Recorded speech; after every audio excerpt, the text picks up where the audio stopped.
इस्तीफा दो। आगामी चुनाव को लेकर बिहार की राजनीति में बिसात बिछने लगी। गठबंधन के समीकरण तय है, लेकिन इस समीकरण में बदलाव की कोशिशें अब नजर आने लगी है। दरअसल ओवैसी की पार्टी एआईएमआईएम ने महागठबंधन के साथ मिलकर चुनाव लड़ने की इच्छा जताई है। इस दलील के साथ ही बीजेपी को रोकना है। हालांकि सवाल उठ रहे हैं कि क्या एआईएमआईएम की ये पहल सच में एनडीए के खिलाफ एकजुट विपक्ष की मंशा से की गई है, या फिर ये केवल पॉलिटिक्स स्ट्रेटजी है ताकि एआईएमआईएम पर लगा बीजेपी की बी टीम का टैग हटाया जाए। इस सवाल का जवाब मिले उससे पहले एआईएमआईएम की इस इच्छा पर भी राजनीति शुरू हो गई। कैसे, रिपोर्ट में देखिए।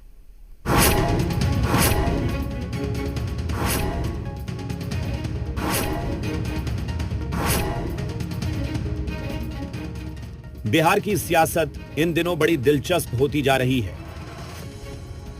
आगामी चुनाव को दो गठबंधन की लड़ाई के तौर पर देखा जा रहा है और इसी एक गठबंधन के साथ एआईएमआईएम ने जुड़ने की इच्छा जताई है। दरअसल ओवैसी की पार्टी एआईएमआईएम महागठबंधन के साथ आना चाहती है, क्योंकि बीजेपी को उखाड़ने के लिए ओवैसी इसे जरूरी मानते हैं। कल ये लोग कहते न फिर हैं कि एमआईएम वोटों को बिखरा रही है। हम यही नहीं कहा है, बल्कि बिहार के बहुत सारे मुस्लिम और नॉन मुस्लिम जो धार्मिक संगठन हैं, जो लोग इलेक्शन के जमाने में बड़े चिंतित होते हैं कि अच्छी सरकार बने, उनको भी हमने कहा है कि ये वक्त है सर जोड़ कर बैठने का, कि आने वाले दिनों में बिहार का और नुकसान नहीं हो। ओवैसी ने अपना दांव तो चल दिया, अब गेंद कांग्रेस और तेजस्वी के पाले में है। तो क्या आरजेडी और कांग्रेस इस ऑफर को स्वीकार करेगी या फिर ठुकरा देगी?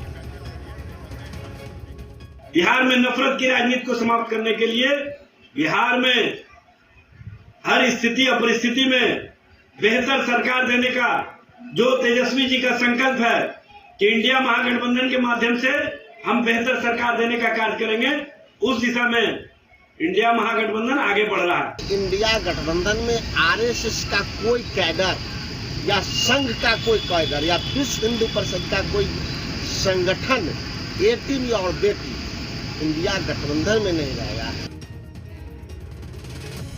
हैदराबाद वाले साहब के ऑफर पर आरजेडी ने खुलकर जवाब नहीं दिया, लेकिन कांग्रेस ने साफ कर दिया कि ऑफर मंजूर नहीं है। उधर बीजेपी ने इस ऑफर को देशद्रोह से जोड़ दिया।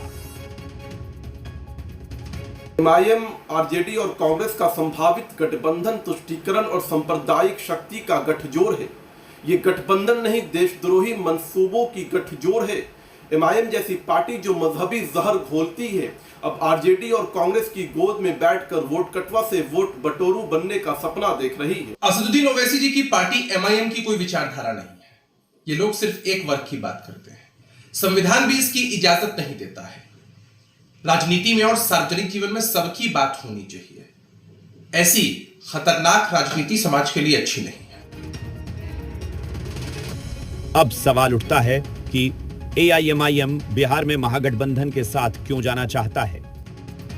क्या वो बीजेपी की भी टीम के टैग से छुटकारा चाहती है, या फिर खुद को विपक्षी एकजुटता को तौर पर नई शुरुआत देना चाहती है? लेकिन एक बात तो है, इस ऑफर ने बिहार की राजनीति में हलचल मचा दी है। रुपेंद्र श्रीवास्तव, जी मीडिया, पटना।